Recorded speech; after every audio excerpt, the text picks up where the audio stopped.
Bonsoir, je suis Valérie Hurier, la directrice de la rédaction de Télérama. Merci beaucoup d'être là ce soir et puis merci beaucoup à nos invités de participer à cette rencontre. Télérama, comme vous le savez sans doute, c'est un journal, un magazine entièrement consacré à la culture, dont la rédaction est engagée depuis longtemps pour rendre la culture la plus proche possible et la plus accessible possible dans le magazine, sur le site, sur notre application. Et c'est la raison pour laquelle nous sommes heureux et honorés d'être associés à la Fondation Daniel et Nina Carasso dans l'organisation de ces rencontres. C'est vrai que c'est la deuxième année consécutive et je dois dire que lorsque nous nous sommes rencontrés la première fois pour envisager ce partenariat, il y a eu du côté de Télérama une forme d'évidence dont on a apprécié le sens de l'innovation, la volonté de s'inscrire dans une transformation durable qui est au cœur des actions de la Fondation. Et je crois qu'à Télérama, nous partageons ces valeurs-là et nous partageons le regard sur la place des arts, dont on sait que c'est à la fois une source d'enrichissement personnel, c'est une façon de regarder autrement la société et c'est finalement une façon d'être au monde, tout simplement. Mais ça, je crois que Benoît Mounier va nous l'expliquer bien mieux que moi. Merci. Merci. Bonsoir à toutes et tous. Merci d'être si nombreux ce soir. Donc moi, je suis Benoît Mounier, je suis le directeur général France de la Fondation Daniel et Nina Carasso. Alors, la Fondation Daniel et Nina Carasso est une fondation familiale qui a 15 ans, qui agit sur l'alimentation durable et l'art citoyen en France et en Espagne. Notre conviction, c'est que l'art et la culture sont de véritables leviers de transformation sociale, de cohésion sociale, des leviers d'émancipation. Et nous considérons que, en tout cas, nous pensons que l'art peut être un véritable levier aussi pour se réapproprier son corps, pour se redonner la parole, pour être en soi humain. Et c'est pour cette raison, en fait, qu'on s'intéresse à la question qui va nous lier ce soir, l'art et le soin. Et juste pour terminer, je voulais remercier les intervenants. Merci d'être venus ce soir. Et pour redire aussi, merci au SUB de nous accueillir dans ce lieu de création, dans ce lieu hybride qui est tout à fait dans l'ADN de la Fondation. Donc c'est pour ça aussi qu'on vous soutient.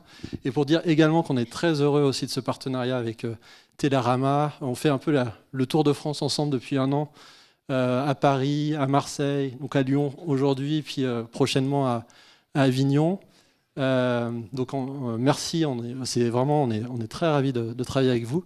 Et puis dire quelques mots, en fait, cette soirée, ça s'appelle Les Voix de l'art citoyen, et ça s'inscrit dans un projet plus global, dans lequel on a aussi une série de podcasts pour illustrer au quotidien ceux qui font changer par l'art et la culture le monde, et ceux qui en profitent, qui en bénéficient. Et vous pouvez retrouver, donc on a toute une série de podcasts et vous regardez sur la slide en bas et vous pouvez suivre, télécharger ces podcasts disponibles sur les différentes plateformes. Voilà, merci et bonne soirée.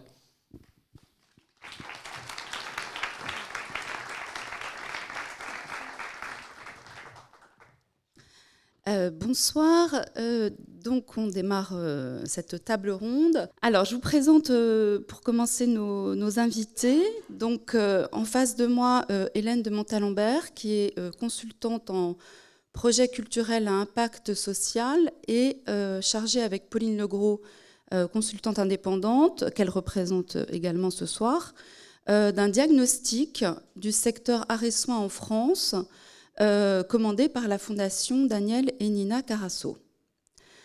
À côté d'elle, donc, Colline Roger, directrice de la Ferme du Vinatier, donc un lieu du territoire lyonnais, centre d'art et de résidence artistique, pionnier, absolument, on en est là, Et donc un centre d'art et de résidence artistique qui existe au sein de l'hôpital psychiatrique du Vinatier, qui est, soit dit en passant, le deuxième en France par son importance, donc une grosse structure. Ensuite, Thomas Schlesser, historien de l'art, écrivain aussi, auteur des Yeux de Mona, un livre sorti il y a 2 ans, dont on a beaucoup parlé, et directeur de la fondation Hartung Bergman à Antibes, où il a lancé un programme de recherche art et handicap, dont nous allons parler bien sûr. Et enfin, pour finir, Nance Pearson, danseur et art-thérapeute, membre très actif de la compagnie Shonen, une compagnie de danse engagée, on le verra, dans un travail de co-création avec des personnes en situation de handicap.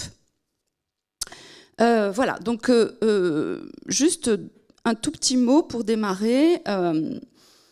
Donc, art et soins, on constate que ça fait quand même plusieurs dizaines d'années que l'art s'est infiltré dans les hôpitaux, les instituts médico-éducatifs, les institutions, les centres de soins, et qu'il figure aujourd'hui quand même dans la palette qui accompagne les personnes en situation de handicap, qu'ils soient handicap moteur, sensoriel ou psychique. Mais pour autant, même si de nombreux films, livres, BD, témoignages, parfois portés par des personnalités, viennent participer à la reconnaissance et à la déstigmatisation du handicap, eh bien pour autant, cela reste une réalité qui trop souvent dérange et même un impensé dans de nombreuses disciplines. Alors je me tourne vers Thomas Schlesser, puisque, comme je le disais en vous présentant rapidement, vous êtes directeur de la fondation Hartung Bergman à Antibes, donc fondation dédiée à 2 artistes, Hans Hartung notamment, et son épouse, Eva Bergman, Hans Hartung étant ce grand représentant de l'abstraction. Ça, on le sait souvent, mais ce qu'on sait moins, c'est qu'il souffrait de plusieurs handicaps. Et en discutant avec vous, et c'est pour ça évidemment que vous êtes venu nous en parler, cet aspect du handicap, c'est quelque chose que vous avez voulu remettre au cœur du parcours. Alors, vous avez fait ce geste qui n'était apparemment pas anodin, puisque vous êtes heurté à un certain nombre de résistances. Alors, racontez-nous un petit peu. Des résistances conscientes, inconscientes, sociales, culturelles, psychologiques, des résistances humaines. Et la première chose que j'ai à dire, c'est que je n'en veux à personne d'avoir résisté. Parce que les tabous sont durs. Vous dites gentiment, Véronique, qu'on connaît un peu Hans Hartung dans la salle. Je peux vous garantir que personne ne le connaît, donc je vais faire juste un très bref récapitulatif. On a quelques photos grâce à vous. Allez, en 1 minute, promis, mais simplement pour éviter les présupposés de connaissance. Hans Hartung est un artiste d'origine allemande, né en 1904.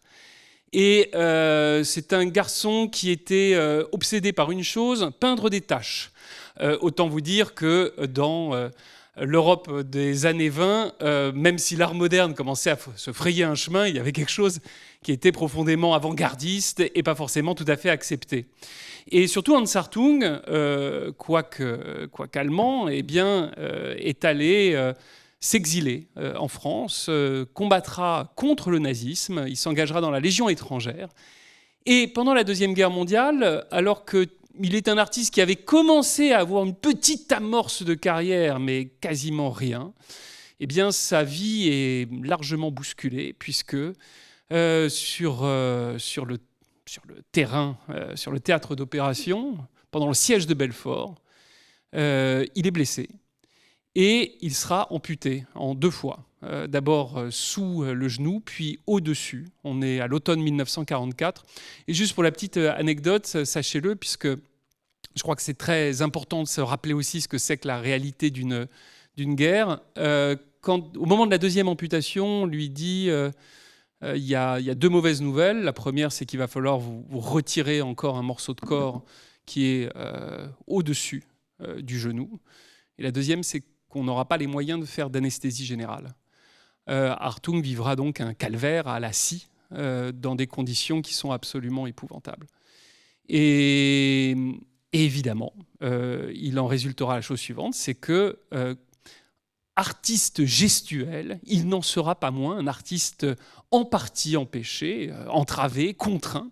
Parce que quand vous avez la jambe droite qui a été amputée, eh bien, naturellement, c'est tout votre corps qui est déséquilibré.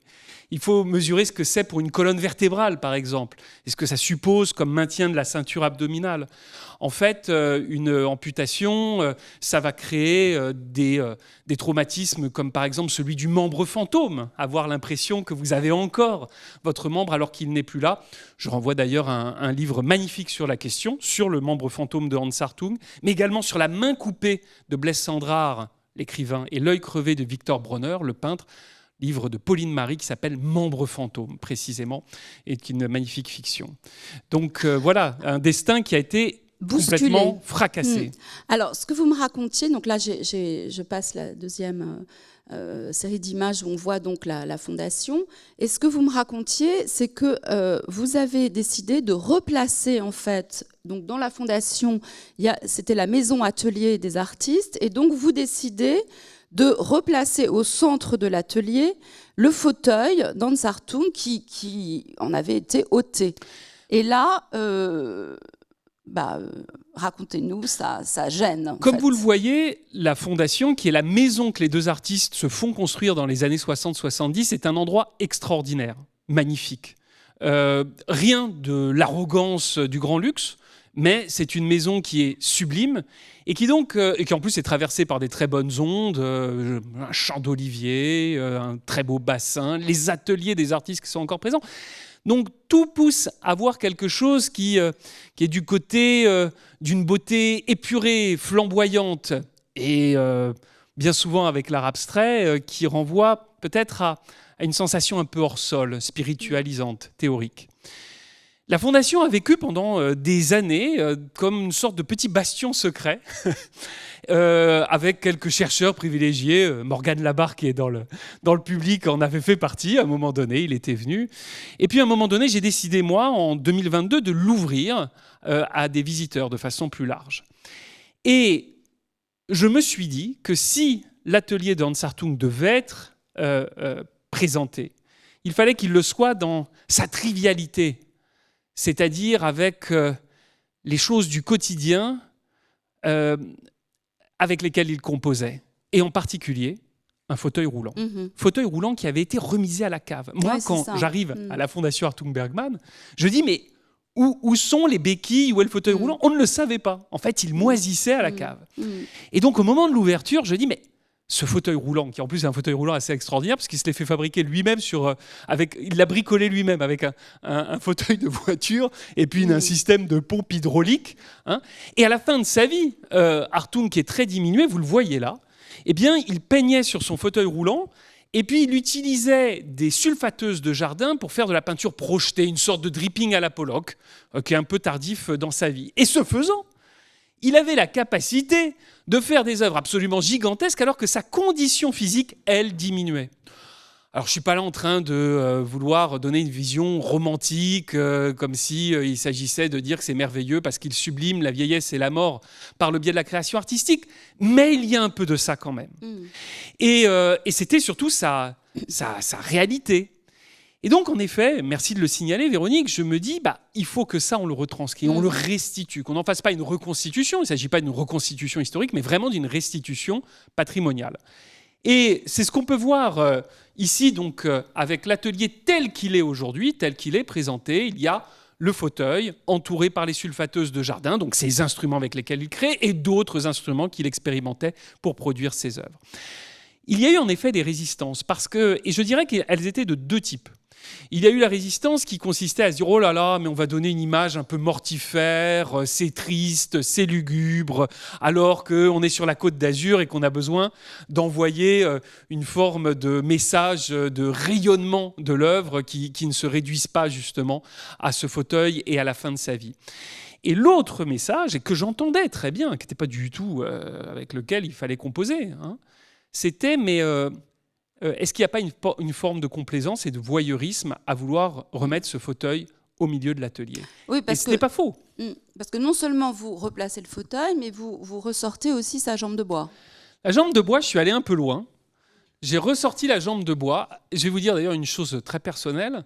Quand je la retrouve à la cave, je me dis il faut d'abord que je l'apprivoise, cette jambe de bois. Et je l'ai mise dans mon bureau pendant un moment. Et ensuite, je l'ai placée dans ma chambre, en face de mon lit, pour vivre avec elle, pour vivre avec ce fantôme. Et finalement, j'ai décidé de l'exposer comme un reliquaire, dans une petite salle qui s'appelle le tombeau. Et ce que je peux vous dire, c'est que cette visibilisation du handicap, qui est critiquable, j'entends bien, peut-être que c'en est trop, mais sur le coup, je me suis dit, il vaut mieux en faire trop que pas assez. Il n'y a pas d'autre choix que d'en faire un peu beaucoup, quitte à ce qu'il y ait une forme de spectacularisation. Eh bien, elle émeut les visiteurs. Et puis peut-être, j'ai envie de dire, peut-être que c'est un passage, peut-être c'est un passage, puisque... on en parlait, la question du handicap chez les artistes est complètement un angle mort en histoire de l'art, on pourrait dire. Alors, en dehors de quelques figures comme Frida Kahlo, ou pour ceux qui sont un peu plus pointus sur la question Monet à la fin de sa vie, ou qui a des problèmes de vue, mais enfin... En fait, alors qu'en fait, énormément d'artistes, comme tout un chacun, peuvent, toute leur vie, ou à un moment de leur vie, être empêchés ou dans une situation de handicap, qu'elle soit sensorielle, moteur, psychique. Enfin, on est tous potentiellement exposés à traverser ce genre de situation. Et c'est un impensé. Alors justement, donc vous avez lancé donc un colloque en décembre à Paris, organisé avec l'Institut des jeunes aveugles, l'École des beaux-arts et l'Institut national d'histoire de l'art. Et là, à la Fondation, c'est un véritable programme de recherche art et handicap que vous avez mis en route. Oui, parce que en fait, il faut agir. Et pour agir, il faut faire de la recherche. Donc l'idée, c'est de plonger dans des études de cas. Ça peut être le tremblement de la main de Poussin, la surdité doublée d'acouphènes de Goya. Bien sûr aussi revenir sur des cas iconiques comme celui de Frida Kahlo. Ça peut être aussi avoir des approches qui sont plus théoriques, des approches avec évidemment des grands questionnements méthodologiques. Mais l'idée est la suivante, c'est que dans ce champ de l'histoire de l'art où en effet il y a en France un impensé, ça commence à bouger davantage aux États-Unis, avec les Disability Studies, mais en France, ça reste encore très embryonnaire. J'ai eu à cœur que la Fondation se positionne comme un poisson pilote, une forme vraiment à notre échelle. La Fondation n'est pas une grande université, mais enfin, on a les moyens. Oui, on a les moyens d'amorcer les choses. En plus, je dirais avec une vraie liberté académique, c'est-à-dire ne pas se dire qu'on va arriver tout de suite à des résultats. Mais d'abord, il va falloir poser 1001 questions, discuter librement entre nous, et puis j'insiste, faire de l'histoire de l'art. C'est-à-dire vraiment travailler sur des archives, sur des œuvres. C'est extrêmement important. Travailler sur le passé aussi, pas simplement sur la période contemporaine. Le contemporain, c'est extraordinairement, c'est fondamental. Mais d'avoir ces sous-bassements, ça nous permettra, iconographique, c'est-à-dire revoir la représentation du handicap dans le passé, et puis ce qu'on en faisait, mais également, je dirais, poétique, c'est-à-dire les processus de création qui ont transité par le handicap. C'est vraiment très important parce que ça va nous donner un socle pour ensuite travailler théorique sereinement. Et donc, dans ce programme, justement, il y a des chercheurs de tout pays. Et donc, la pensée est en marche. La pensée est en marche. Je rends hommage à Anne Pic qui l'anime très dignement. Et voilà, on en est au début. Mais encore une fois, c'est un véritable engagement. J'insiste, c'est un engagement épistémologique, intellectuel. Par capillarité, c'est un engagement social et politique. Mais c'est d'abord un engagement pour étendre et améliorer les savoirs. Tout à fait. Merci beaucoup. Pardon, voilà. Donc, on va maintenant... je vais maintenant passer la parole à Hélène de Montalembert. En toile de fond, quelques petits repères et dates phares de ce qui a pu ponctuer le paysage des politiques publiques en France. Voilà, ça donne un petit peu quand même une idée avec, voilà, il y a à partir du tournant des années 2000, une implication de l'État avec ces programmes, ces appels à projets pour des actions au sein des institutions hospitalières et plus largement ensuite. Mais ce que j'avais envie de vous demander, Hélène de Montalembert, c'est comment avez-vous procédé pour mener cette vaste enquête, ce diagnostic du secteur arrêt soins en France? C'est un peu intimidant. Voilà, quelles ont été vos méthodes? Je dirais que déjà, ce qui est intimidant, c'est passer après Thomas Schlesser. Il y a eu moins entre les deux. D'avoir une slide un peu moins imagée. Mais je suis ravie. Et donc oui, c'est une étude qu'on co-dirige avec Pauline Legros, qui malheureusement ne peut pas être là parce qu'elle habite au Cap-Vert. Donc je la représente ce soir. Et donc, pour vous répondre, en fait, on a souhaité fonctionner avec 4 approches complémentaires. Donc déjà, on a eu la chance de travailler vraiment avec le 3 bis F et Jasmine Lebert, qui est juste là, et qui nous a permis qui nous a partagé sa documentation. Et c'est vrai qu'il nous a permis de rattraper des dizaines et des dizaines d'années et d'initiatives qui sont liées à l'arrêt et le soin. Parce que ce qu'on a appris, et ça on en parlera peut-être après, mais c'est un secteur qui existe depuis très très longtemps. Rien que le 3 bis F a été créé il y a plus de 40 ans. Donc c'est là où on voit qu'il y a un petit retard des politiques publiques, mais c'est très bien qu'elles soient là pour structurer l'ensemble du secteur. Donc oui, donc il y a eu un grand travail de recherche, de recherche documentaire, bibliographique, qu'on a évidemment complété avec la réalisation d'entretiens semi-directifs. Et donc je suis ravie parce que, à part Thomas, on a eu l'occasion de mener des entretiens justement avec la ferme du Vinatier, également avec Eric Minkout-Castin de la compagnie Shonen. Et donc ces entretiens avaient vraiment pour but de pouvoir recontextualiser le secteur arrêt soins, comprendre en fait les acteurs qui prennent part à ce secteur, et surtout comprendre aussi, je ne vais pas parler de limites, mais potentiellement de plus, peut-être on peut dire aussi de limites.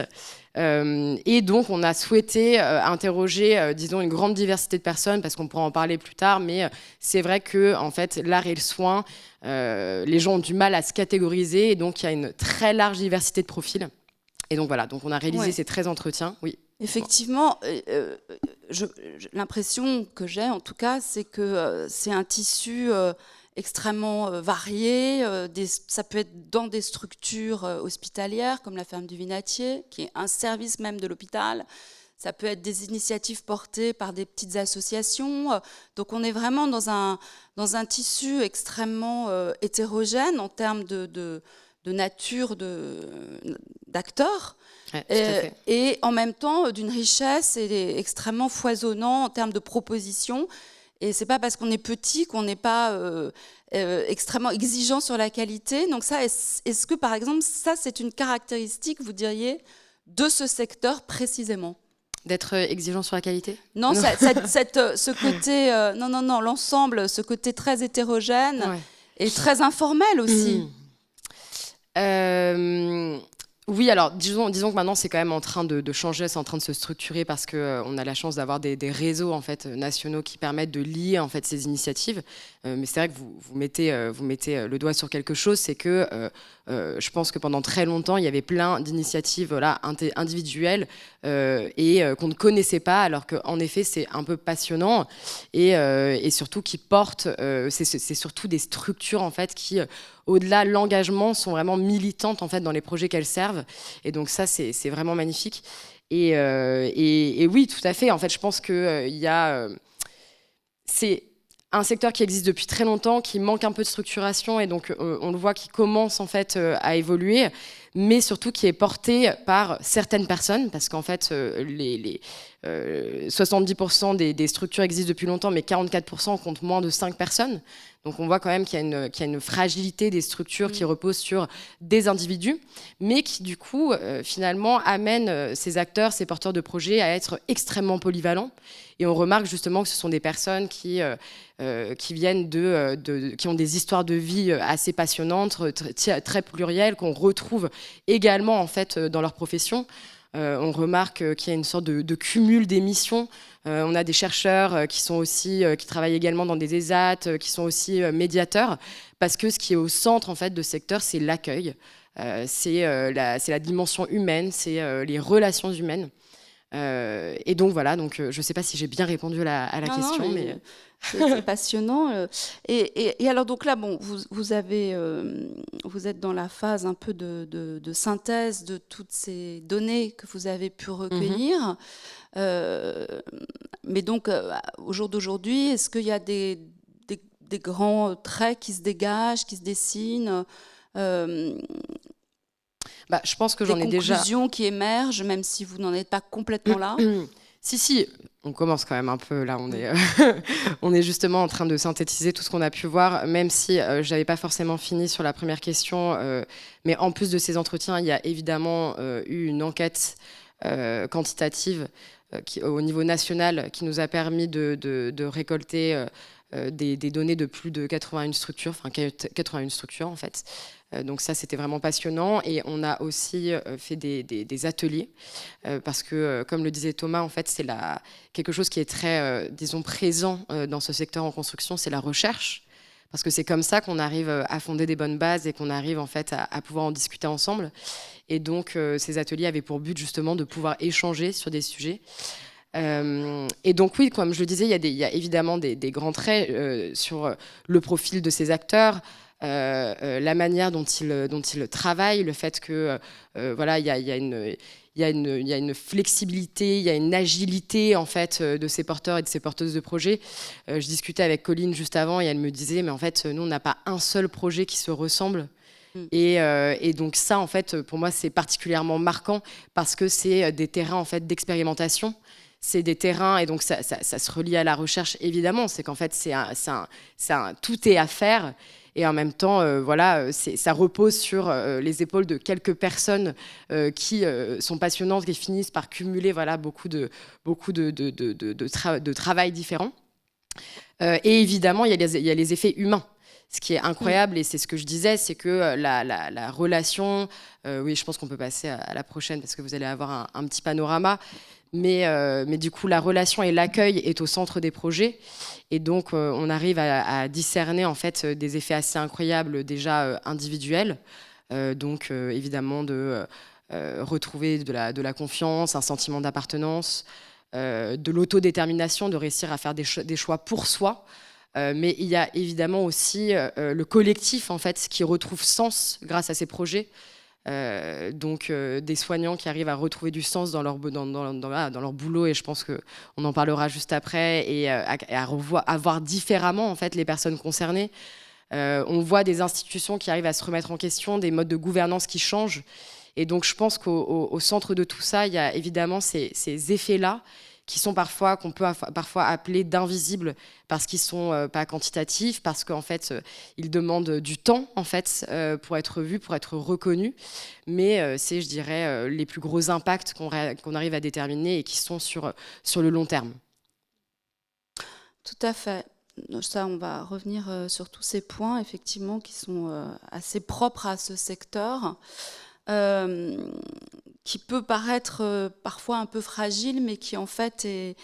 Il a besoin de soutien quand même. Comment ? Il a besoin de soutien. Il a besoin de soutien. Mais comme vous le disiez, effectivement, il se fédère à travers donc, ce centre d'art, le 3 bis F que vous citiez, là, qui est en train de constituer un grand réseau. Qui va permettre aux lieux aussi de s'identifier les uns les autres et de mieux se connaître et de faire connaître aussi leurs actions. Donc c'est des choses extrêmement importante et positive. Justement, dans les choses positives, on a vu récemment des avancées extrêmement significatives, je pense, comme la création en 2021 du CNCA, donc le Centre national pour la création adaptée, qui est installé à Morlaix dans une ancienne manufacture des tabacs, et qui est donc un centre national, mais dédié spécifiquement à la pratique professionnelle des artistes en situation de handicap dans le champ du spectacle vivant. Donc ça, c'est l'aboutissement évidemment d'un très très long travail porté notamment par une compagnie du côté de Morlaix qui travaille avec des comédiennes et des comédiens en situation de handicap. J'ai cité la troupe Catalyse. Mais voilà, donc il y a aussi des belles victoires, même si faut être évidemment endurant. Et puis toutes sortes d'initiatives nouvelles, parfois portées par des personnalités comme Mohamed El Khatib, je pense au centre d'art dans les EHPAD, enfin voilà, beaucoup de choses. Et c'est vrai que c'est un secteur en tout cas qui est vraiment foisonnant de propositions, extrêmement variées et surtout extrêmement aventureuse, comme vous le disiez, puisqu'en fait, c'est jamais la même chose, on ne sait pas ce qui va se passer et on se lance. Alors, je vais passer la parole à Colline Roger, justement, qui, elle, est sur le terrain, qui dirige depuis 22 ans donc, la ferme du Vinatier, donc ce centre d'art et de résidence artistique, service de l'hôpital psychiatrique du Vinatier, un lieu qui existe depuis presque 30 ans. Alors, racontez-nous maintenant, qu'on en vienne vraiment au concret, parlez-nous de votre lieu, de quoi s'agit-il, qu'est-ce qui s'y passe, qu'est-ce qu'on y voit. Alors déjà une petite vue de la ferme, puisque donc je suis passée ce matin, c'était une ancienne ferme, vraiment, puisque ce vaste hôpital du 19e siècle était conçu avec ses champs, ses animaux, etc., sur un modèle presque, on dirait aujourd'hui, d'autosuffisance, enfin presque, je ne sais pas. Et donc les champs ont disparu, mais les bâtiments ont été transformés en centre d'art. Alors vous, aujourd'hui, qu'est-ce qui s'y passe dans ce centre d'art ? Qui sont les artistes que vous accueillez? Comment se déroulent ces résidences? Et racontez-nous tout ça. Alors, juste petite précision, moi je dirige la ferme du Vinatier depuis 2012. Ça fait un petit peu moins longtemps. Un peu moins, pardon. Mais effectivement, la ferme du Vinatier existe depuis 1997 et on a la chance d'être donc dans des locaux qui étaient les locaux d'une ancienne ferme de l'hôpital, donc locaux qui ont été réhabilités. Donc en espace culturel avec donc une salle d'atelier de spectacle, une salle d'expo, des espaces pour travailler pour les artistes. Donc qu'est-ce qu'on fait dans ce lieu? Alors tout d'abord, on se trouve à l'intérieur de l'hôpital psychiatrique du Vinatier sur le site historique. Le Vinatier, c'est sur la commune de Bron, donc dans l'est de Lyon. Et puis, il y a plein de petites structures autour qui sont réparties sur tout le territoire, donc dans les différents arrondissements de Lyon et puis dans toutes les communes de l'est lyonnais. Donc, ce n'est pas juste sur le site, c'est vraiment, ça rayonne.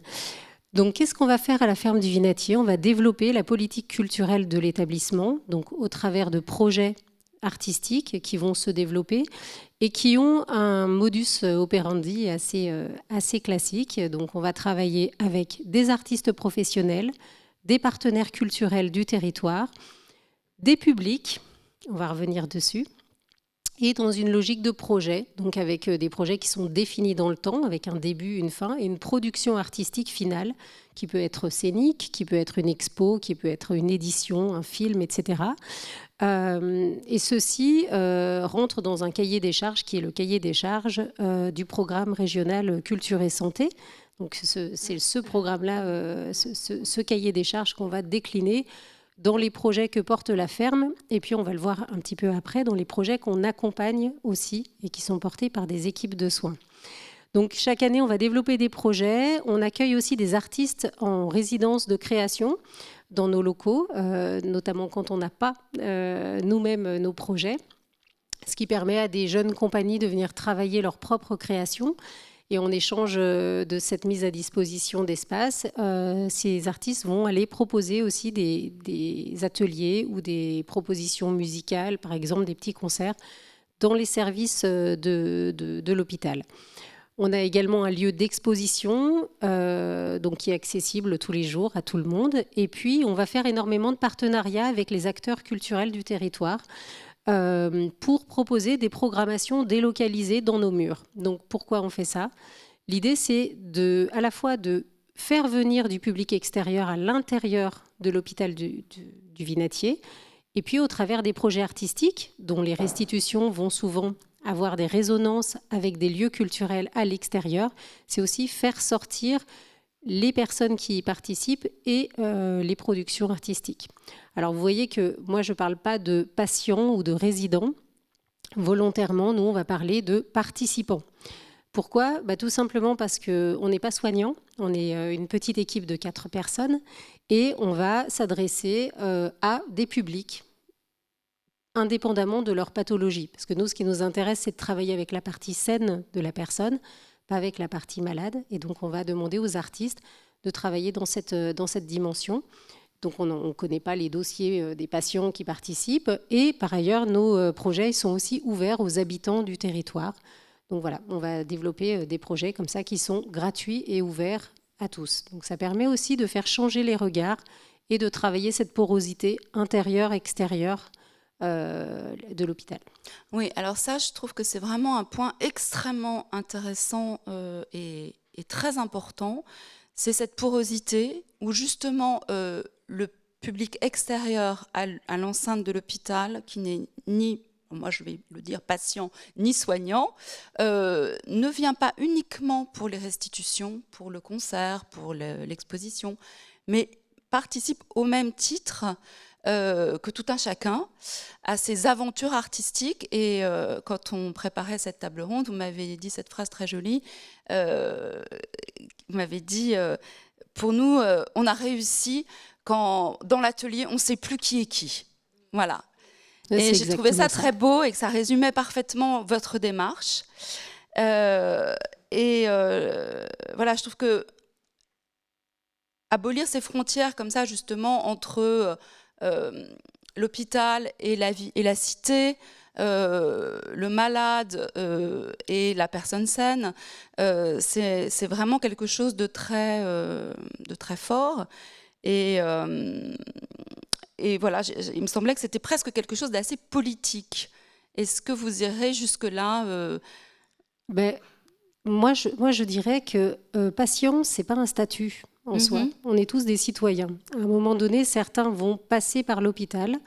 Et pour moi, le projet culturel auquel ils vont pouvoir participer, qu'ils vont aussi co-construire, c'est dans une démarche citoyenne, en fait. Donc, la personne n'est pas considérée comme patiente. Elle est là, à un moment donné, hospitalisée ou suivie par l'hôpital, comme ça pourrait arriver à chacun d'entre nous dans cette salle à un moment donné dans notre vie. Ou c'est déjà arrivé. Ou c'est déjà arrivé. Et donc, ça participe d'une étape d'un parcours de vie, en l'occurrence aussi d'un parcours de soins pour certaines personnes. Donc oui, c'est un engagement politique. Alors, on n'a pas pu montrer tout ce que vous faites, mais voilà, j'avais retenu cette image que je trouvais assez extraordinaire. Vous pouvez peut-être nous en dire un mot. Je trouvais que cette grappe humaine tendue vers l'horizon. Alors moi, j'ai reconnu, c'est ma formation d'histoire de l'art, je me dis tiens, ça ressemble au radeau de la Méduse. C'est ça. J'ai eu la confirmation, j'étais assez fière. Alors racontez-nous ce projet. Alors, on a la chance à la ferme du Vinatier d'avoir, juste à côté de nous, merci, le centre de formation de musiciens intervenants, donc qui est un centre de formation qui dépend de l'université Lyon 2. Et vraiment, ils sont dans les locaux juste à côté de nous. Évidemment, l'occasion est trop belle pour ne pas la saisir. Donc, on fait énormément de projets avec ces étudiants musiciens. Et en l'occurrence, ça, c'est un projet qui a été monté donc, avec des étudiants et les publics de la ferme du Vinatier. Et au travers, donc, là, effectivement, ils mettaient en scène, c'est vraiment une étape d'un projet qui était déambulatoire. Et donc, c'est effectivement une représentation du radeau de la Méduse. Et donc, tout au long de ce spectacle déambulatoire, il y avait des arrêts comme ça, des photographies, parce que là, on voit une photo, mais ils étaient effectivement en vitrine. Figés, exactement, en vitrine. Et donc, là, c'était le radeau de la Méduse, et on a eu plusieurs tableaux comme ça qui se sont succédés. Donc, l'idée, c'est aussi de croiser les publics. Donc là, en l'occurrence, on a des étudiants en master de musicologie et des publics de la ferme du Vinatier. Et effectivement, l'idée, c'était vraiment de composer avec les idées de chacun. Et il n'y a pas les musiciens d'un côté, les publics de la ferme de l'autre. Tout le monde pouvait apporter ses idées. Et en l'occurrence, vous ne voyez pas un instrument de musique, puisqu'ils n'étaient pas dans ce projet en tant que sollicités en tant que musiciens, mais en tant que participants d'un projet collectif. Oui, alors c'est bien, on voit qu'on s'amuse bien à la ferme du Vinatier, c'est sympathique, avec des propositions aussi plus habituelles, on va dire, des concerts dans le jardin et beaucoup de projets qui peuvent avoir d'ailleurs des ambitions et des échelles différentes, que ce soit des interventions dans les services ou bien expositions, concerts, etc. Et je le signale au passage, la semaine prochaine, vous lancez un festival. On a placé des petits flyers à l'entrée pour ceux qui restent à Lyon ou qui sont à Lyon. Voilà, n'hésitez pas à prendre connaissance de ce beau programme. Merci. Voilà, alors je passe maintenant à la compagnie Shonen, puisque nous allons maintenant tenter d'approcher, autant que faire se peut, au plus près les processus de création, puisque cette compagnie de danse, elle a pour particularité très très forte de travailler donc en co-création avec des personnes en situation de handicap. Alors, avant de vous passer la parole, Nance Pearson, qui est donc danseur et art-thérapeute et qui travaillait avec cette compagnie, un petit extrait de vidéo où on entend la voix d'Éric Mincon-Castin, qui est donc le directeur de la compagnie. Depuis 2018, on a développé une façon de travailler qu'on a dit des processus in socius. C'est vraiment comment, d'un seul coup, on va sortir des studios de danse, des plateaux, et on va travailler avec des institutions en dehors du monde de l'art et se nourrir de ces univers-là. Donc pour nous, il y a une nécessité comme ça de travailler dans des espaces d'existence fragiles et de rencontrer un écosystème de travail ou dans lequel on va essayer de trouver du temps ensemble. Alors, c'est bref, évidemment, mais je trouvais que cet extrait, il était assez fort parce qu'il disait déjà beaucoup de choses. Et que, pour commencer, on sort des lieux consacrés à l'art, à la création.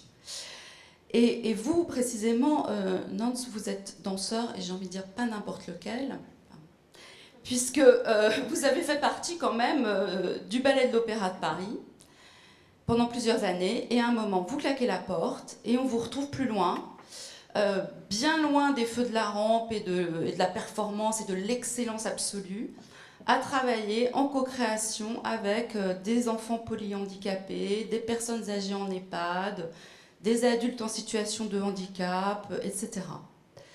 Alors peut-être au-delà de l'aventure humaine que ça représente forcément, est-ce que vous pouvez nous dire ce que ce travail vous apporte en tant qu'artiste, en tant que danseur ? Oui. Je pense qu'avant tout, je dirais que ça a été les rencontres avec ces enfants, ces adultes également, qui sont, on pourrait dire, un peu hors normes.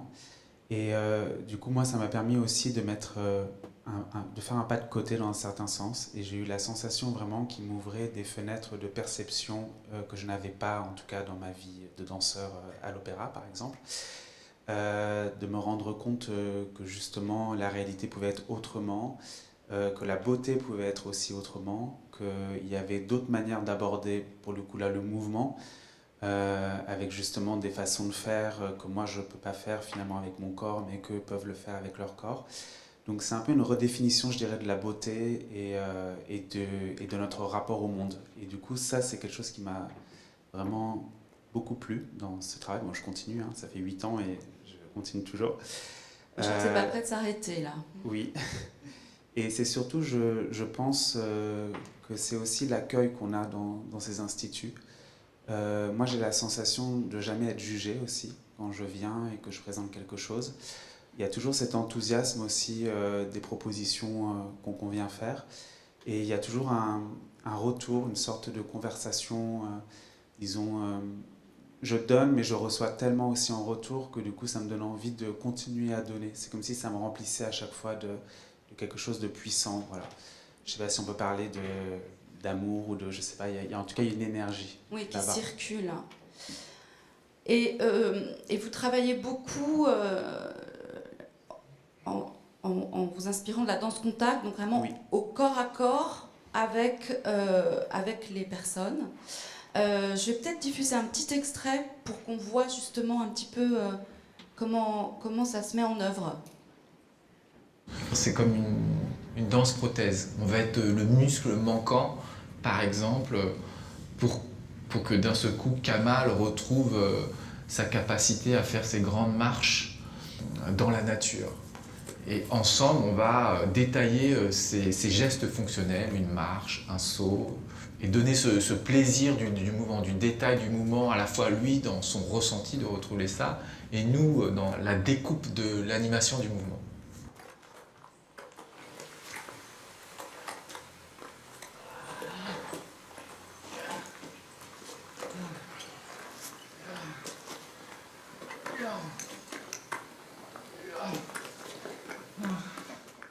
Kamal, qui est ce boxeur, mais quand je me suis collé à lui comme une prothèse, il pouvait se redresser et d'un seul coup il m'a montré ses mouvements de boxe et on s'est mis à boxer ensemble.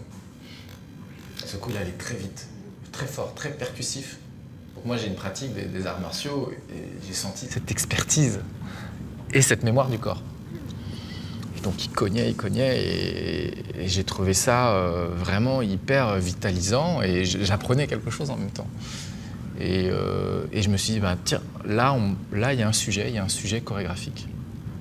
Dans le sens où on se met en mouvement ensemble, et cette personne, par sa mémoire, par sa pratique, et ce désir, il a un message à donner. Alors, c'est un exemple, évidemment, parmi bien d'autres expériences que vous menez, mais ce qui est important, je trouve, c'est le terme qui est utilisé là, ça devient un sujet chorégraphique. Et ça dit bien que c'est à partir de ce travail en commun, au corps à corps, de ces explorations du mouvement qui est possible ou qui prend une autre direction, ça devient un matériau et le ferment des créations que vous allez monter, des spectacles que vous allez monter. Est-ce que vous pouvez nous en dire un petit peu plus sur ce travail qui est bien plus profond que simplement introduire la diversité des corps sur un plateau? Alors oui, c'est avant tout, finalement, quand on commence un processus de création, on va partir de la personne. On vient avec une technique, la danse contact, mais après, c'est vraiment avec la personne qu'on va élaborer quelque chose. On n'a pas d'idée préconçue des mouvements qui vont avoir lieu. En fait, les mouvements vont se créer avec la personne. Par exemple, là, c'était Kamel. C'est une manière c'est une approche de la danse contact, mais par exemple avec les enfants en situation de handicap, donc polyhandicapés. La première vidéo que vous avez vue, qui a été vraiment la première pièce que Eric a fait avec des enfants en situation de handicap, qui s'appelle L'âge d'or. Ces enfants, il y en a certains qui ne parlent pas, pas accès, je veux dire, à la parole. Donc du coup, on va travailler vraiment avec le langage du corps. C'est vraiment de voir comment, avec le corps, on va pouvoir communiquer et créer un dialogue qui se passerait de mots, du coup. Donc on travaille sur vraiment une écoute corporelle. On reçoit des informations de l'enfant et nous, on lui donne des informations. Et ensemble, on va construire, en fait, un mouvement en commun. Et puis, ce qui est très important aussi avec la danse contact, c'est que c'est un endroit de mouvements qu'on ne pourrait pas faire si on était seul. Même si je les faisais avec vous, la danse contact, si on se mettait dans une position, si je vous lâche, par exemple, qu'on est en contrepoids, vous allez tomber et moi aussi. Donc en fait, on peut produire des mouvements qui seraient impossibles à faire si on n'était pas ensemble. Et l'idée, c'est qu'avec ces enfants, qui sont souvent dans des situations où ce sont les soignants qui les portent, ou les parents, où ils ont toujours besoin finalement d'une aide pour faire quelque chose, eh bien, c'était les mettre aussi à un endroit où ils vont pouvoir être aussi notre soutien. Ces enfants vont tout d'un coup me soutenir, moi, dans un mouvement que je pourrai produire parce que je suis avec eux. Et donc, c'était aussi une manière, justement, d'effacer peut-être aussi les différences qu'il peut y avoir au départ entre mon corps et leur corps, et de voir comment, ensemble, on peut construire quelque chose en commun, où justement, après, parce que c'est pareil, la question du regard, elle est très intéressante aussi, c'est que c'est des enfants aussi, souvent, qui vont être très regardés pour leur étrangeté, une sorte d'inquiétante étrangeté quand ils sortent dans la rue, quoi que ce soit.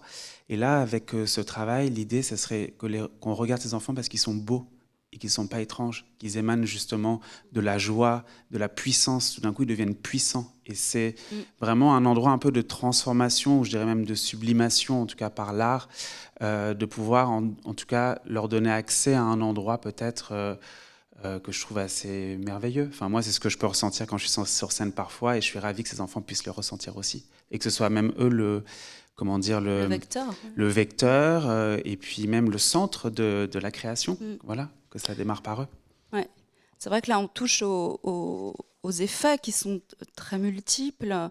Faire le plaisir, l'expression, faire redonner un élan de vie, une estime de soi, restaurer la confiance, mais aussi voilà, changer les représentations. Et vous le disiez, même parfois au sein de leur propre famille, tout à coup, ils sont vus autrement par les soignants. Et ça, je pense que vous aussi, vous pouvez le constater sûrement. Pour l'exemple des soignants, par exemple, il y a parfois des mouvements que font les enfants, et moi ou Eric, on va dire « Ah, ça c'est magnifique ce mouvement » et tout ça. Et je me souviens d'une psychomotricienne qui m'avait dit « Ah oui, parce que moi je pense… » Pour elle, c'était un endroit où elle se disait que c'est un mouvement à travailler pour que l'enfant puisse du coup arriver à la marche ou je ne sais autre, alors que pour moi, je voyais juste la beauté du mouvement en soi, brut. Donc du coup, c'est pas la même perception. Et du coup, elle avait l'impression du coup de voir ses enfants aussi différemment après justement notre passage, dans un certain sens. Oui, ça fait bouger les lignes à plein de niveaux, d'une manière très parfois souterraine, mais décisive. Je vais passer à un autre extrait. Moi, j'adore être sur scène. En cours de création. J'aime beaucoup être regardée. Mais enfin, bon, regarder, c'est pas pour être regardée, mais c'est pour être sur scène, quoi. Pour moi, la scène, c'est hyper important pour moi. C'est une issue, quoi.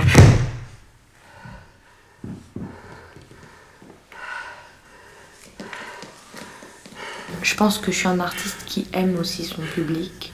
Et ça, c'est hyper important.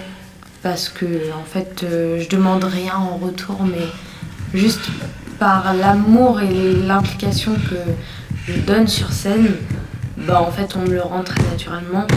Et ça, c'est aussi une très grande richesse.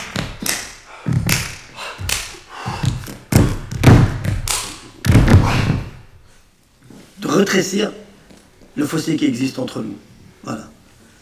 Tu sais, ce qui se passe là dans le spectacle, c'est ce que je vis moi de manière quotidienne. Moi, j'ai aucun problème que les gens viennent vers moi et posent des questions. Pour moi, c'est très important que les gens aient des réponses. Et là, ça donne justement l'opportunité au public de se rapprocher et peut-être de trouver eux-mêmes leurs réponses à travers ce qu'on leur propose dans le spectacle. Oui, donc là, c'était Vision, la dernière création de Eric, Aloun et Marine, la première aura lieu à Montpellier, et c'est avec des malvoyants, performeurs malvoyants. Et là, la technique est un peu différente, parce qu'on n'est pas dans la danse contact. Enfin, il y a un moment de danse contact, mais en tout cas, là, c'est plutôt des protocoles d'improvisation qui sont travaillés, et du coup, là, on voit vraiment du coup, les idées de ces performeurs. C'est vraiment eux qui vont composer leurs mouvements. Et dans le témoignage de la personne qui s'exprime, il y a cette phrase magnifique « La scène, c'est une issue ». Ça m'a interpellée et ça dit beaucoup. Et ça pose aussi une question importante qui est la question du « et après ». Parce que toutes ces initiatives sont formidables, elles apportent énormément et plus qu'on ne peut même l'imaginer sûrement. Mais voilà, on crée de la magie, on crée des envies, et puis ça se termine et on repart. Et c'est la fin de la parenthèse enchantée. Alors, comment ça se passe? Comment on gère ça? Alors je pense que moi j'ai eu des témoignages de certains lieux, par exemple, on avait été danser à Rennes et je sais que la directrice de l'IME avait envie du coup de... Parce que c'est les protocoles culture et santé, par exemple, dont on parlait.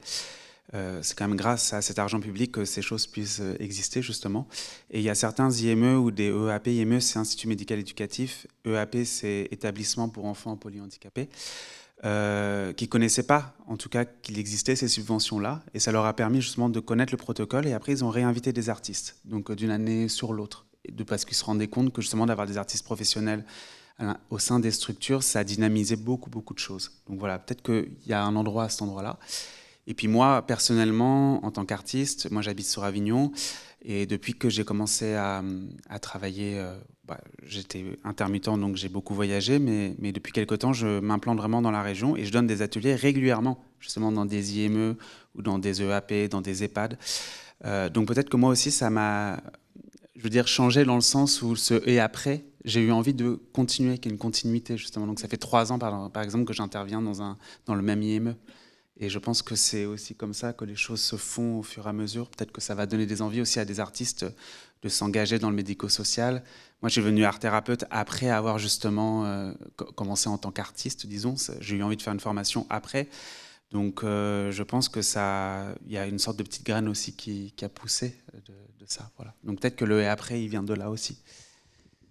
Et alors vous, Colline Roger, comment ça se passe justement cette question-là? Alors, c'est peut-être différent, on en parlait, évidemment la psychiatrie ça a beaucoup évolué, vous me disiez les patients à l'hôpital ils restent moins longtemps, il y a plus de mouvements.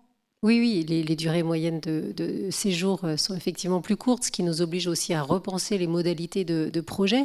Mais du coup, pour rebondir sur ce que disait Nance, sur le « et après », c'est très intéressant parce que effectivement, on est dans des dynamiques de projet, donc définis dans le temps. Et après, c'est aussi à nous, lieux et artistes, d'essayer de trouver des propositions. Donc, j'ai un exemple très concret. On avait fait un projet pendant plusieurs années avec des enfants autour de la pratique vocale. Et en fait, ces services enfants voulaient absolument continuer le projet, sauf qu'il y a un moment donné, si on continuait tous les projets qu'on a commencé depuis le début de la ferme du Vinatier, il y a bien longtemps qu'on n'aurait pas pu continuer à en faire de nouveaux. Et donc, on s'est rapproché du Conservatoire de Lyon, voilà, qui est un des acteurs culturels, en tout cas d'enseignement artistique du territoire. On a pris notre petit bâton de pèlerin, on est allé les voir et ils ont accepté de mettre à disposition 300 heures de musiciens intervenants. Donc ce sont les musiciens qui d'habitude interviennent dans les écoles. Eh bien, ils ont mis 300 heures de musiciens dans les services de psychiatrie de l'enfant et de l'adolescent du Vinatier. Donc c'est pas rien, ça permet d'accompagner chaque année 6 services de pédopsie tout au long de l'année pour bénéficier d'ateliers, de pratiques musicales pour des enfants qui, à un moment donné, ne sont pas à l'école et du coup ne peuvent pas bénéficier de cette pratique-là. Donc c'est une façon de répondre que d'aller aussi solliciter les partenaires culturels et d'enseignement artistique. Une autre, c'est aussi de faire un repérage de territoire et de voir aussi quelles compagnies existent sur le territoire, quelles structures culturelles proposent des activités gratuites. Ça peut être une forme de réponse. Donc on sait qu'il y a des compagnies locales qui proposent des ateliers aux habitants, aux personnes allophones, etc. C'est aussi des lieux ou des assos qu'on repère et vers lesquels on va diriger aussi les personnes qui ont envie de continuer à pratiquer, parce qu'on ne peut pas, nous, forcément poursuivre ces programmes dynamiques. qui en plus peut-être s'essouffleraient. Et puis, oui. Ouais, tout à fait. Puis vous retrouveriez avec une programmation. Mais aussi, par exemple, à l'IME Saint-Is de Marseille, là où ça a été l'origine de l'âge d'or, ils nous ont, cette année, en fait c'était il y a 8 ans, et cette année, le Festival de Marseille nous a réinvités pour refaire le projet dans le même IME, donc 8 ans plus tard. Donc je trouve que c'est pas mal aussi parfois quand des lieux, en fait, peut-être font revenir des mêmes artistes après, justement, pour faire profiter à d'autres générations, en tout cas à d'autres enfants. Parce que c'est des spectacles qui pourraient être faits finalement presque tous les 3 ans, parce que les enfants finalement grandissent. Et voilà, c'est pour faire, une manière peut-être aussi de pérenniser, disons, certains partenariats. Oui, et puis vous me disiez, il y a des lieux où vous êtes intervenus qui ne savaient pas que certains dispositifs existaient, qui devant l'expérience, se sont dit que c'était formidable, qu'ils avaient envie de retenter, qui ont fait venir d'autres artistes. Les EHPAD, c'est fou, mais la direction des EHPAD, il y en a beaucoup qui ne savent pas qu'il y a ce dispositif Culture et Santé, par exemple. Et voilà. Et je pense que c'est quelque chose, ou la Fondation Carasso. mais je pense que c'est quelque chose qu'il faudrait justement peut-être, je ne sais pas comment faire, mais informer en tout cas ces instituts. Enfin, peut-être que ça sera grâce à ton enquête, mais voilà, que ça tourne peut-être plus. Voilà. Et il y a une autre chose aussi qui est dite dans cet extrait. Il y a le monsieur là qu'on voit improviser sur scène et qui dit ça retresse le fossé entre nous. C'est ces mots. Et c'est intéressant parce qu'après il développe, il dit en fait moi j'ai pas de problème que les gens viennent me parler, etc. Mais là ça se passe autrement. Et ça, je trouve que c'est extrêmement intéressant parce qu'en effet, ces actions, elles permettent aussi de poser cette question de l'altérité, de la différence autrement. Je pense en effet que pour les publics, quand ils viennent voir cette performance-là, ou la performance de Parc avec les enfants polyhandicapés, ou même avant avec Kamel dans Forme de vie, je pense qu'il y a un vrai process, en tout cas, le public est vraiment mis au travail. Parce que justement, on arrive avec moi-même au début, quand j'ai commencé à travailler dans le handicap, avec des préjugés. Et le temps finalement d'1 heure de spectacle, c'est qu'on se rend compte en fait qu'on était loin de connaître finalement qu'est-ce que c'est finalement qu'être un être, entre guillemets, de façon générale en soi. Et ça nous rend peut-être beaucoup plus modestes aussi. Enfin, moi, depuis le temps que je travaille avec eux, j'ai l'impression d'être plus modeste, c'est-à-dire de moins savoir, justement. Et du coup, sûrement de savoir plus. Plus ou moins, oui. En tout cas, tout est complexe, disons.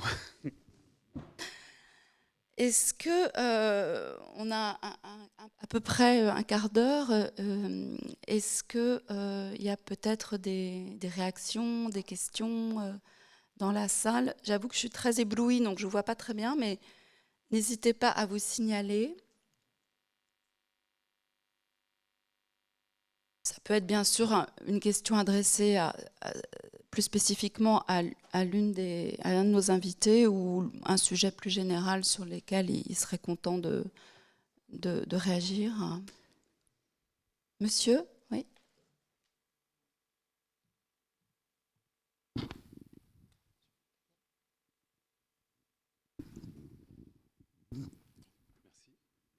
Merci. Mithiaclès de l'association La Broussaille. J'avais une petite question. Vous avez dit que vous travaillez avec la partie scène des personnes. Est-ce que vous pouvez préciser ce que vous entendez par là?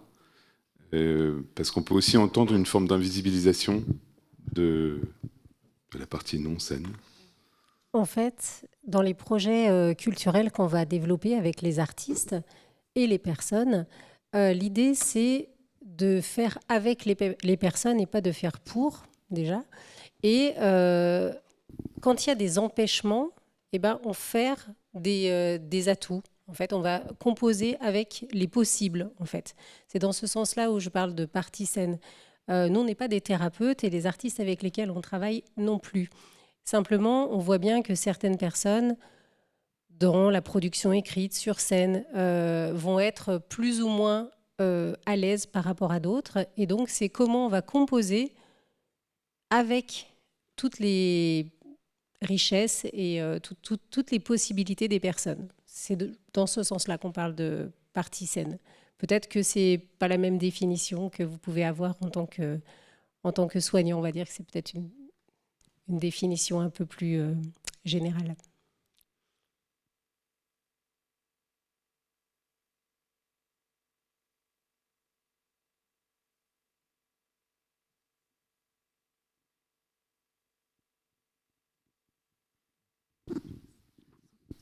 Merci. Bonsoir, merci beaucoup pour toutes ces interventions, c'était vraiment très intéressant. Je suis Emmanuel Mandron, je suis psychiatre à l'hôpital du Vinatier, je collabore avec Colline depuis quelques années. Donc moi, j'ai mené plusieurs projets dans le cadre des projets Éclat d'art, et j'arrive à un moment où je m'interroge sur comment on peut éviter l'écueil d'une forme de fétichisation ou de fascination, parce que voilà, j'ai participé à plusieurs projets avec des restitutions publiques, etc. Et très souvent, quand on échange avec les publics, alors il y a des gens qui sont venus spécifiquement pour, je grossis un peu le trait, mais pour voir des malades danser. Peut-être que ça peut arriver aussi avec des personnes avec des handicaps, etc. Se pose toujours la question de, et Colline en parlait, qui est malade, qui ne l'est pas, qui sont les personnes au plateau, qui est soignant, et tiens, quelle est la difficulté de cette personne. Bon, voilà, on s'arrange avec ces questions, mais voilà, je suis vraiment en réflexion actuellement sur comment on peut mener ces projets en faisant en sorte qu'il n'y ait pas une forme un peu de fascination ou de curiosité, et de proposer ces restitutions publiques sans qu'elles soient infiltrées par ce côté, voilà, enfin, je pense problématique, parce qu'ils réassignent les personnes à leur identité de personnes vulnérables ou malades, etc. Je ne sais pas si vous avez des pistes de réflexion là-dessus.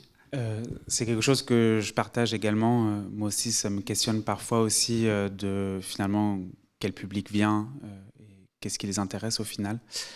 Mais je pense qu'à l'intérieur du travail de la compagnie Shonan, Eric, Marine et Alun, c'est d'essayer de travailler justement un spectacle en essayant d'être le plus éthique possible vis-à-vis de ces personnes et de travailler vers justement qu'est-ce que finalement on donne à voir dans la mise en scène, en fait. Et on est toujours en train de faire des allers-retours justement à savoir finalement quelle image cela va produire, qu'est-ce que ça va provoquer finalement chez un public. On ne peut pas se mettre à la place du public en soi, mais c'est vrai que c'est assez complexe. Après, nous, on part vraiment sur le consentement. On essaye en tout cas d'être sur un consentement des enfants ou des adultes. Tous les performeurs finalement qui sont dans les spectacles de Shonan, ils ont choisi d'être là pour la plupart. Après, pour certains enfants qui ne peuvent pas le dire verbalement, on le voit sur justement peut-être leur joie et leur plaisir d'être dans le mouvement. On teste aussi avant les premières avec des publics justement pour voir leur réaction aussi face au public, pour pas les mettre en danger. Et essayer d'être le plus respectueux possible d'eux, même si on ne peut jamais non plus se mettre dans leur tête, c'est ça qui est complexe. Donc on s'appuie sur leurs soignants, qui les connaissent mieux que nous, sur leurs parents. On essaye de s'appuyer vraiment sur tout ce qui tourne autour, entre guillemets, voilà. Mais c'est sûr que je ne sais pas comment, en fait, je pense qu'on ne pourra jamais bloquer des voyeuristes, des gens qui viennent, en tout cas, pour des questions... voilà, qui sont les mauvaises spéciales, raisons. les mauvaises raisons. Je pense que nous, on travaille pour des bonnes raisons, mais c'est toujours comme ça. Parfois, on veut faire le bien et on fait le mal. C'est assez compliqué. Voilà. C'est même, par exemple, pour la question de l'empathie. Parfois, on va être empathique envers quelqu'un. On va essayer du coup, quand on a l'empathie, on essaie de vivre un peu les émotions de la personne. Mais en faisant ça, parfois, en fait, on considère du coup plus la personne comme elle est. On n'a plus assez de distance, on se colle à elle. Donc du coup, on l'empêche de vivre et d'être. Donc finalement, l'empathie qui part d'un bon sentiment devient finalement quelque chose qui n'est pas forcément très constructif pour la personne. Donc je pense que c'est la même question pour le spectaculaire, les formes spectaculaires. Moi, je me suis même demandé parfois s'il fallait justement aller jusqu'au spectacle et s'il ne fallait pas rester juste dans le processus. C'est aussi une vraie question. C'est peut-être du cas par cas, probablement. Ouais. En tout cas, les performances de forme de vie, par exemple, et de parc, souvent, après, on a toujours les retours, des bons retours des personnes qui ont apprécié. Je n'ai pas été interrogé celles qui n'avaient pas apprécié la pièce. Mais je pense que ça travaille chez les uns et chez les autres à plein d'endroits, en fait. Voilà. Et tant que moi, les enfants sont heureux et sont bien, et que j'ai la confirmation des familles, que j'ai la confirmation des soignants, de l'équipe de l'IME. C'est aussi ça qui est fort de travailler dans les instituts, c'est qu'on n'est pas seul. On est entouré quand même de toute une équipe de soignants en fait, qui sont là aussi pour nous donner des feedbacks sur ce qui est en train de se passer. Surtout, et on s'appuie là-dessus. Je me permets de te poser la question, mais je pense que surtout l'important, c'est de savoir ce qu'eux ont envie de faire et essayer d'aller sur scène. Et je pense qu'il y a une forte vigilance éthique dans toutes les initiatives qui sont portées. Du moins, c'est quelque chose qui est très important dans le secteur. Et replacer les personnes concernées au centre en fait, de la question, c'est quand même ce qu'il y a de plus important. Et donc, ça vient moins avec peut-être le regard extérieur, mais avec voilà, les expériences et le vécu, en fait. Mais parfois, il peut aussi y avoir un endroit où la personne a très envie d'y aller, mais on sent que nous, si elle y va, ça peut être compliqué en tout cas. Enfin, ça peut renvoyer une image d'elle qui n'est pas celle qu'on aimerait qu'elle renvoie dans un certain sens. Donc des fois, on est dans des questionnements aussi complexes à cet endroit-là. Pareil, là, il y a 2 semaines, j'étais avec un petit garçon. La question, on avait travaillé une performance, on était la veille de la performance, et là, on sent que il n'est pas très engagé, il n'a pas très envie, tu sens qu'il a envie d'en sortir. Donc on lui pose clairement la question, enfin on lui repose la question, il nous dit qu'il n'a pas envie de la faire, donc du coup on lui dit très bien, on accepte ton choix. Ça, quand on parlait d'adaptabilité, on s'adapte tout le temps. Donc il ne sait pas le faire, donc il ne le fait pas. Mais au fond de moi, vraiment, je me suis dit, à cet endroit-là, j'aurais eu presque envie de lui... pas de le forcer, mais en tout cas de le convaincre de le faire, parce que je sentais que cette performance aurait pu avoir un impact très positif sur lui. Mais j'ai préféré écouter son non et le laisser partir. Mais au fond de moi, je me disais peut-être que j'aurais peut-être dû forcer un peu. C'est toujours là, il y a toujours un endroit qui est un peu complexe.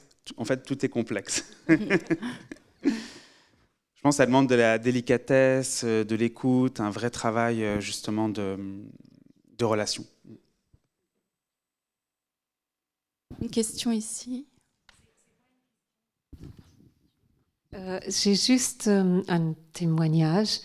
À Montpellier, il y a une compagnie inclusive qui s'appelle Mosaïque, qui est très engagée aussi à faire, c'est peut-être une partie de réponse à la question, parce que c'est aussi la société qui a changé. C'est-à-dire, là, j'entends beaucoup les artistes qui vont vers des personnes empêchées pour les amener à une expression artistique.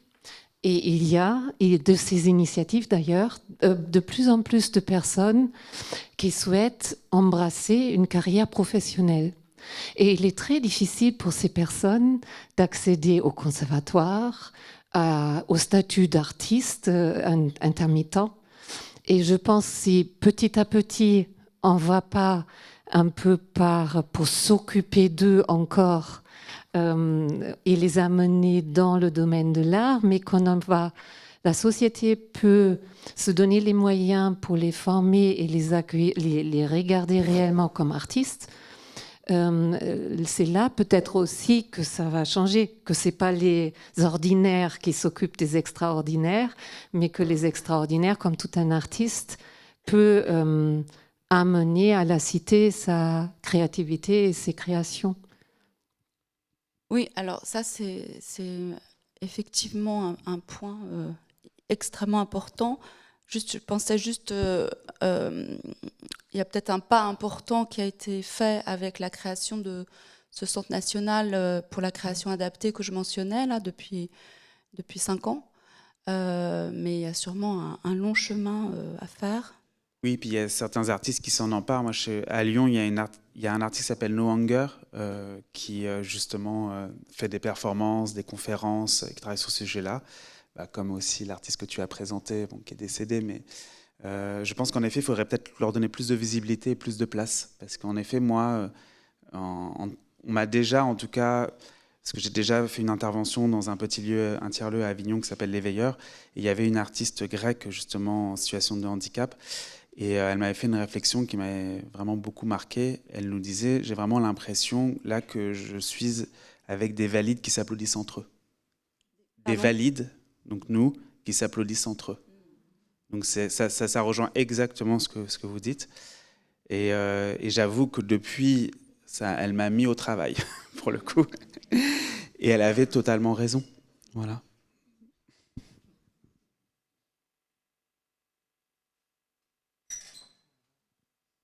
Oui, bonsoir, Thierry Seguin. Moi, je suis le directeur du Centre national pour la création adaptée.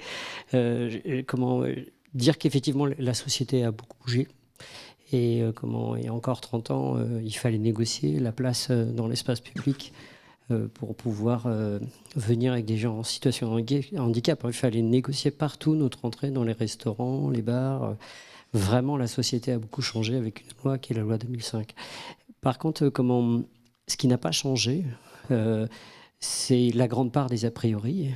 Et en même temps, je trouve qu'en écoutant vos témoignages, ce qui est très intéressant et très important, c'est de voir des artistes qui commencent à creuser ces questions, c'est-à-dire interroger nos représentations, notre rapport à l'histoire de l'art. C'est une histoire de l'art qui est un peu un angle mort, mais si on regarde l'histoire de l'art à travers cette idée d'artistes en situation de handicap, on découvre qu'il y en a beaucoup et qu'ils ont sûrement produit vraiment un regard différent, et c'est pour moi un sujet vraiment essentiel. Mais l'endroit le plus important, c'est celui que vient de dire la dame, c'est-à-dire l'entrée dans les écoles nationales supérieures d'art. Nous, on a un dispositif qui est d'ailleurs soutenu depuis peu par la Fondation Carasso qui s'appelle Effraction. C'est une entrée par effraction, on aime bien le terme, avec le consentement des écoles, mais il faut qu'on force tous les passages. Voilà, alors ma question à vous, c'est s'il y avait des effractions à faire, ça serait lesquelles ?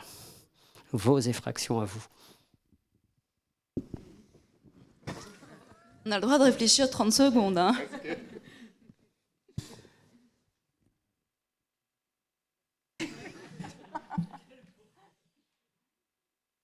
Je voulais pas vous faire une colle. D'abord, je vous remercie d'avoir ressouligné l'importance de se concentrer sur un champ non exploré qui est celui de l'histoire de l'art à travers le handicap. Je crois que c'est absolument fondamental. Et c'est drôle ce que vous disiez sur les effractions, parce que le mot m'est venu au moment où il a été question, là dans la salle, comme ça arrive absolument à chaque fois, de terminologie. En fait, ce qui nous mobilise, mais également nous oppose, c'est un problème de vocabulaire. Et s'il y a une effraction à faire, je crois, c'est celle de se dire à un moment donné, je n'ai pas peur des mots.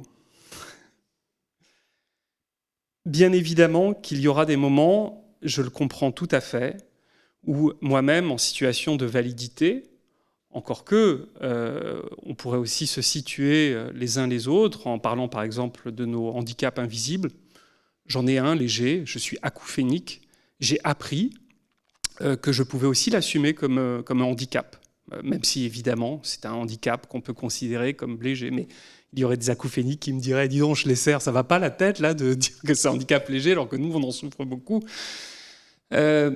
Mais naturellement, il y a des moments où on se blessera un peu en disant le mot qu'il ne faut pas au moment où il ne le faut pas.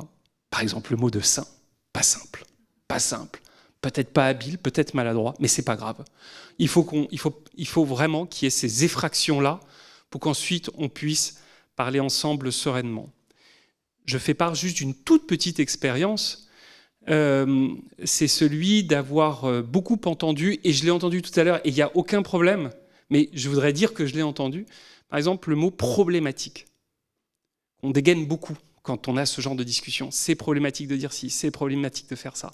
C'est vrai, c'est problématique, c'est pas simple. Mais en même temps, il faut s'engager. Il faut avoir le droit à l'erreur. Il faut pouvoir se prendre les pieds dans le tapis. Sinon, on n'avancera pas. Moi, je veux bien qu'on soit des valides qui s'applaudissent entre nous-mêmes, mais c'est pas tout à fait vrai non plus. Je suis désolé, j'ai besoin de le dire. C'est pas tout à fait vrai non plus. Je veux dire, si on y va, c'est pas parce qu'on a envie de s'applaudir entre nous. C'est parce qu'on y croit. Voilà. C'est parce qu'on a envie de bouger des lignes. Et je suis pas sûr qu'il y ait une grande complaisance narcissique là-dedans, parce que très sincèrement, la cause du handicap est pas une cause sexy. Elle est une cause réelle. Voilà. Il n'y a pas beaucoup de bénéfices sociaux à en tirer. Donc, je suis même pas très à l'aise. Voilà. Moi, je l'assume. Je suis pas très à l'aise avec quelqu'un qui me dirait, au fond, c'est simplement vous applaudissez entre valides. C'est pas vrai. Et ça, c'est une effraction que je viens de faire. J'ai beaucoup retourné la question aussi après. Je vais prendre la suite des questions. Je suis Jasmine Lebert, je suis la directrice du 3 Bicef, le centre d'art contemporain à Aix-en-Provence qui se trouve donc dans le centre hospitalier Montperrin. Et oui, merci pour cette discussion très riche, pour l'ensemble de vos témoignages qui éclairent et qui élargissent les perceptions. Je vous rejoins. J'avais envie de préciser aussi Ce qui se joue, c'est sûr qu'on est encore dans une société extrêmement validiste, hein, je pense qu'il faut effectivement le dire, où les hiérarchies sont omniprésentes dans le soin, dans l'art, dans l'ensemble de la société. Le réseau qu'on a initié il y a 3 ans, qu'on a co-créé avec donc Centre d'art 3 Bicef et Centre hospitalier Montperrin, dans une démarche commune qui s'est structurée, que la Fondation Carasso soutient également sur sa structuration, ce qui est effectivement un enjeu clé.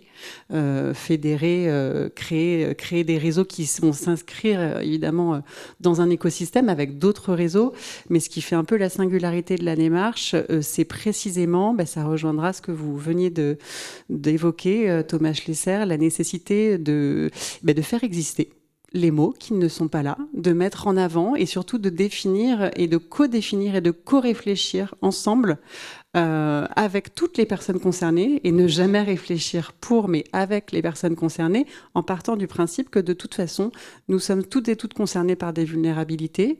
On vit dans un monde aujourd'hui où une personne sur 4 est concernée ou sera concernée au cours de sa vie par une problématique, pour le coup, de santé mentale. Et les vulnérabilités sont de toute façon celles qui définissent aujourd'hui notre monde commun. Et c'est vrai que c'est ce cheminement. Alors bien sûr, c'est un lieu historique qui a aussi beaucoup de points communs avec la ferme du Vinatier, évidemment sur la question des réciprocités, d'aller bien au-delà, de ne jamais définir des personnes, que ce soit par un statut, une pathologie, même une fonction sociale. C'est une manière de créer les modalités de ce qu'au sein du réseau Art Sans Citoyenneté, on a fini par appeler des espaces agissants, des espaces réciprocitaires, des espaces où on est dans la construction ensemble et où surtout, en fait, la définition même des thématiques de travail sont définies par des personnes concernées elles-mêmes, emmènent et propulsent en fait la manière de considérer les relations aussi entre l'art, le soin, à partir d'enjeux de citoyenneté, d'autodétermination et de définition collective des thématiques de travail. Et effectivement, bien entendu, l'art est un levier extraordinaire, mais le cheminement collectif de pensée qui amène aussi à désassigner et à produire aussi des concepts, des termes et des manières, et surtout des manières pour les personnes de se définir comme il et elle le souhaitent, sont au centre de nos préoccupations. Merci. Est-ce qu'il y a peut-être encore une autre réaction ou question, ou est-ce qu'on en reste là ?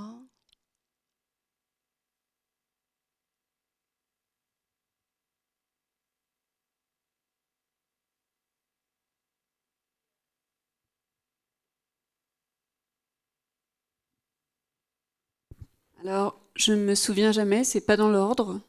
Peut-être que vous en souviendrez avec moi. Il y a cette phrase, cette sentence de René Char. Cours vers ta peur, attrape ton risque, tente ta chance. À te regarder, les autres s'habitueront. Et je crois que c'est ça ce que vous faites, ce que l'on fait, c'est qu'à force, les autres, nous nous habituerons et nous ferons la place. Voilà, ça répond un peu aussi à votre remarque.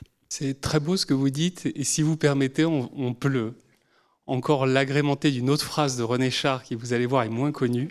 « Ce qui vient au monde pour ne rien troubler ne mérite ni égard ni patience. » Écoutez, moi je pense qu'on peut rester sur les mots de René Char. Merci beaucoup.